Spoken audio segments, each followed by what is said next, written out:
আব্বা বাংলাদেশের জাতীয় ইলিশ মাছের নাম কি? বাংলাদেশের জাতীয় ইলিশ মাছের নাম আর আব্বা মানুষ যে কয় আমার মন ভেঙে গেছে, তা মন কিরাম ভাঙ্গে? মনের কি আড়গোড় আছে? আব্বা একটা জিনিস দেখো, নাকের একটা ফুটো দিয়ে নিঃশ্বাস নিয়ে যায়, তাহলে আমাকে নাকের ফুটো দুটো কেন? আব্বা শোনো। এ মনি থাম দিন তুই। না আব্বা থামবো না, আমি কব। আচ্ছা ক। হাসপাতাল তো 24 ঘন্টা খোলা থাকে, তা হাসপাতালের গেট লাগায় কেত্তি? না মলাম তো। আব্বা মরিয়ে না, আর একটা কথা শুনবা তো? আবার কি কবি?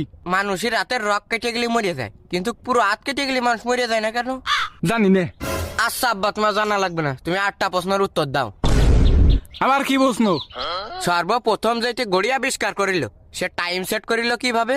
তুই কি ছোটবেলায় কিরাম খাতিয়াই জানতিস? না আব্বা। তাহলে তুই খাওয়া শিখলি কিরাম?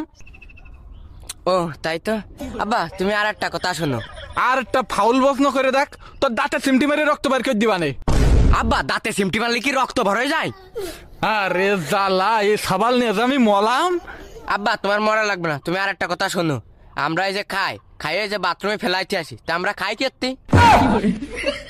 আচ্ছা আজকে তো তুই না খেয়ে থাকবি। আব্বা না খাই নাই থাকলাম, তুমি আমারে আর একটা প্রশ্নের উত্তর দাও। কি প্রশ্ন? ফ্রিজের মধ্যে আলো জ্বলে কেত্তি আব্বা? খাদ্য খাবাররা কি রাত্রে পড়াশুনো করে? হাই তা আব্বা ওরা কোন স্কুলে পড়ে?